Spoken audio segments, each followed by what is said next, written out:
ব্রহ্মজ্ঞানী দোস্ত, নমস্কার and welcome to our new day. তো আজকে আমরা যাচ্ছি হচ্ছে কর্ণী মাতার মন্দির। তো সেই মন্দিরটা যেহেতু পাহাড়ের ওপরে, তো সেখানে যেতে গেলে আমাদের অবশ্যই নিতে হবে রোপওয়ে। আর এটা অবশ্যই আমাদের জন্য ফার্স্ট রোপওয়ে রাইডিং ছিল। তো রোপওয়ে করে যেতে ঠিক কীরকম লাগে বা তার এক্সপিরিয়েন্সটা কীরকম সেটা আমাদের কাছে খুবই অজানা ছিল। কিন্তু সত্যি বলতে কি খুব একটা ভয় তো লাগেনি। প্রথম মনে হচ্ছিল ভয় লাগবে, কিন্তু সেরকমটা ছিল না। খুব স্লোলি মুভ করছিল এবং বেশ আমরা ভালোই এনজয় করছিলাম। আর এর সাথে এই কর্ণী মাতার মন্দিরের যে সুন্দর একটা স্নিগ্ধতা পাহাড়ের ওপরে, তা তো মন কেড়েছেই। তাছাড়াও এখান থেকে লেক পিচোলার যে অসম্ভব সুন্দর একটা ভিউ, সেটা আরও সুন্দর লাগছে। যেহেতু একদম সকালে আমরা এসেছিলাম, মোটামুটি পুরো খালিই ছিল মন্দির, তাই এটা কিন্তু আমাদের আরও ভালো লেগেছে। আর তার সাথে কর্ণী মাতার মন্দিরের পিছন দিকেই রয়েছেন বাবা মহাদেব। তো সেটার মাথাতেও অল্প একটু জল ঢালা হলো তার মাথায়। আর এখান থেকে আমরা ভিউ নেওয়ার পর তারপর আমরা চলে যাব আমাদের অন্য আর একটা ডেস্টিনেশন, সেটা হচ্ছে মনসুন প্যালেস বা সজ্জনগড় প্যালেস। সেটাও তোমরা দেখবে এই ভিডিওর সাথেই। তো তাহলে এখন আপাতত আমরা ভক্তি ভরে একটু মাতার পুজো করি, তারপর তোমাদের সাথে সজ্জনগড় প্যালেসটাও শেয়ার।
তাহলে এইভাবেই আমরা কর্ণী মাতা টেম্পলের পুজো দিলাম এবং তারপর আবারও রোপওয়ে করে নিচে নেমে এবার আমরা যাত্রা শুরু করব সজ্জনগড় বা মনসুন প্যালেসের উদ্দেশ্যে।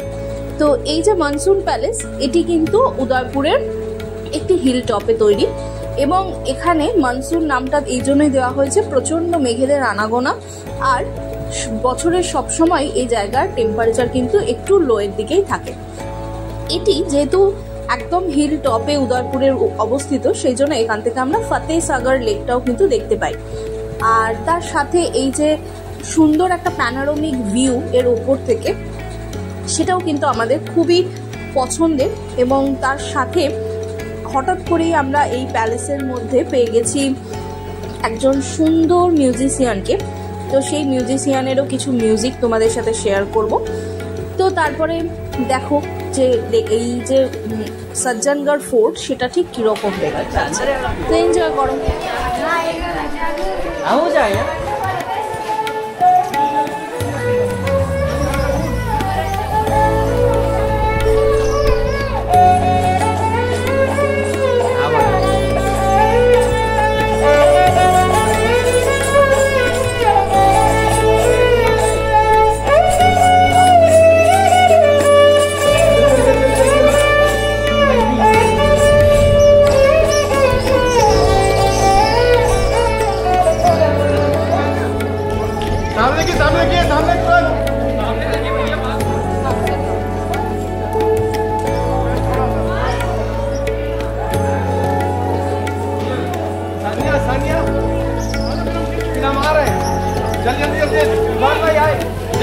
जल्दी